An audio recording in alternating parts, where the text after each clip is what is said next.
What's up, good people? Mark Holmes here, and as always, I want to say thank you all for watching, commenting, subscribing, and being part of the Joe Boo Sports Report. Without you guys, as well as you ladies, you know that this literally does not work. Hope you guys are having a great, and I mean a great, Thirsty Thursday.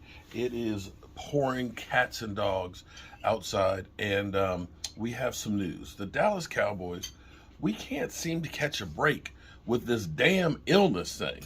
We just got Micah Parsons back from illness, which is great. I'm happy he is back from illness. But now we got Diggs missing with illness. What the? Yeah, that's I'm like the third time this season. What, Diggs with the illness? Or at least the second time. I don't know what this is going around, and I wish the Cowboys would clarify what kind. What is Diggs getting into? Well, what is the team getting into?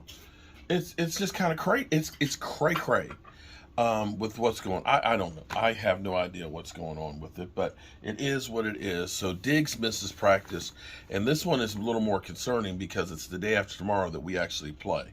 I don't know. It's just cold, the flu, the COVID, or whatever. I don't know, and don't quote me on it. I do not know what it is. All I know is something is constantly going around in the Dallas Cowboys locker room that's getting passed around. And we have Storm Elliott that's hitting the East Coast and stuff right now. I don't know if you guys knew that, but they're calling this Winter Storm Elliott, and it's big. And it is literally sweeping across the country. And I'm hoping that that is actually something that happens with Kellen Moore using Zeke Elliott and Tony Pollard. You got one of the best running games in football. You've got guys that are great. So think about that. Think about using your playmakers when it comes crunch time, as opposed to the guys that aren't your playmakers, guys that aren't former Pro Bowl players or current Pro Bowl players. Use your CeeDee Lambs, your Tony Pollards, your Zeke Elliott's, because all of those things will help you in the long run. Yeah, the weather's outside's getting frightful, and now it's time to run the damn ball. Run it. Run the damn thing. And put us in winning positions. All right?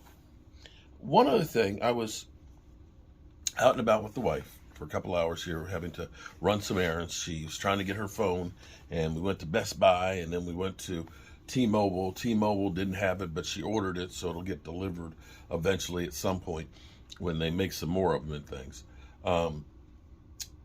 While I was in the car, I started doing this video. And this video is interesting, to me at least. I'm going to play that clip of this, and then I'm going to come back and finish it up, my thoughts on what I've said. Because what I did was, we've got Shady McCoy. And I'm not sure that I like the direction of where sports is going. Yesterday when I was in my workshop, with Michael, and we were making all these plaques and stuff, I should say our workshop, because when I pass, it's all going to him. And he can do it what he wants. He wants to sell it, wants to keep it, use it, turn it in a museum. I don't care. It's up to him. But man, am I getting gray. Oh my God. It's like I got a spot of black here. Boy, I am just getting like, Cowboys are graying me fast. I guess I'm turning, is it Cowboy silver right there? Cowboy silver? Okay. I was talking yesterday about how ESPN, when it came out, was groundbreaking, and how great it was to be able to watch highlights and be able to come up with your own opinion on what you saw, as opposed to now where you are fed a narrative and it's become a reality show. And now to see somebody like Shady McCoy, who is taking it to an even higher level of, God, I'm trying to think of turning it into Jerry Springer. That's literally what sports talk shows are headed towards, Jerry Springer. And here's where I had some numbers and some statistics, and I'll play those, and then I'll finish up the video after that. What's up, good people? Mark Holmes here, and as always, I want to say thank you all for watching, commenting, subscribing, and being part of the Joe Blue Sports Report. Without you guys, as well as you ladies, you know that this literally does not work. Running errands, got time to waste. Wife has gone into the store. She's like, oh, I just got to get a couple of things, but I know exactly where it is. In other words, Mark, you're going to be sitting on your ass here for a while. Read between the lines. Anyway, I want to ask a real question to you, okay? 315 yards passing, 0 touchdown passes. I'm sorry, no, excuse me. Let me start over. 315 yards, 3 TDs, 2 interceptions, a 64.6. Is that better or worse than 256 yards passing, 3 TDs, 2 interceptions, and a 107.1 rating? Which one would you take? 315 yards, 3 TDs, 2 interceptions, a 64.1, or 64 yards less passing, but the same amount of TDs, the same amount of interceptions, but a 107.1 rating? Which one? Now, let me give you a slight caveat over the 315 yards passing. There were 0 touchdown passes. It was actually 3 rushing touchdowns. So you had 315 yards passing, 3 rushing touchdowns with 2 interceptions, and a 64.6 rating, versus 256 yards passing where all 3 touchdowns were passes and 2 interceptions, but a 107.1. Is one of those playing like ass and trash, and the other one MVP?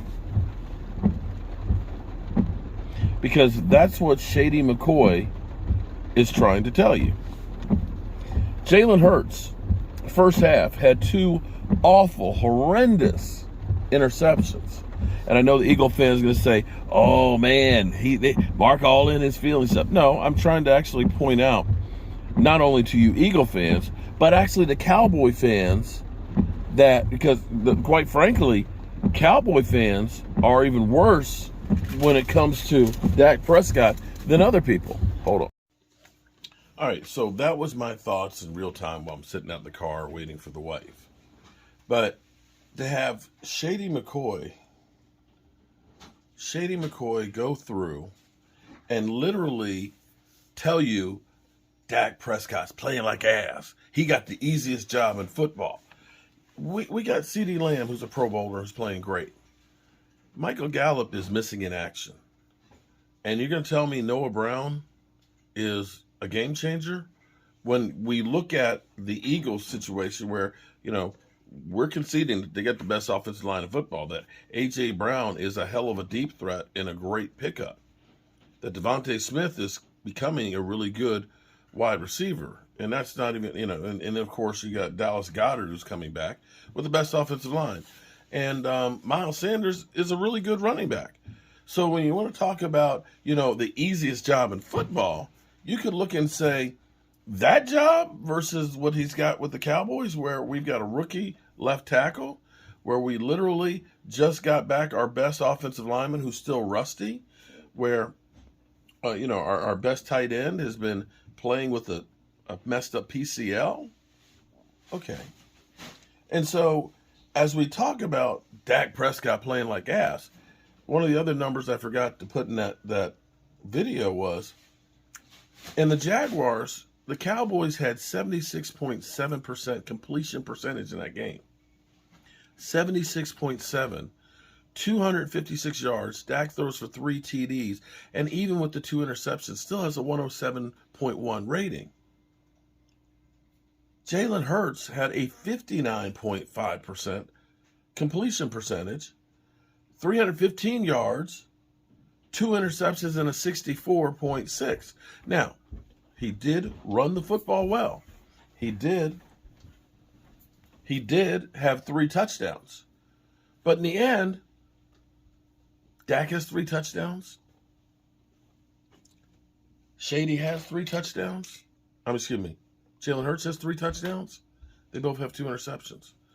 So for Shady to say that Dak Prescott was ass, and the fact that they're putting this on as a show, literally that this is now the Jerry Springer's sports show, because I'm just waiting for somebody to say, who's the daddy?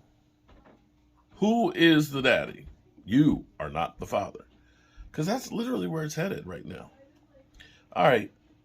That's all I've got for you guys. We've got the Jets versus, I can't remember tonight. It's Jets versus who?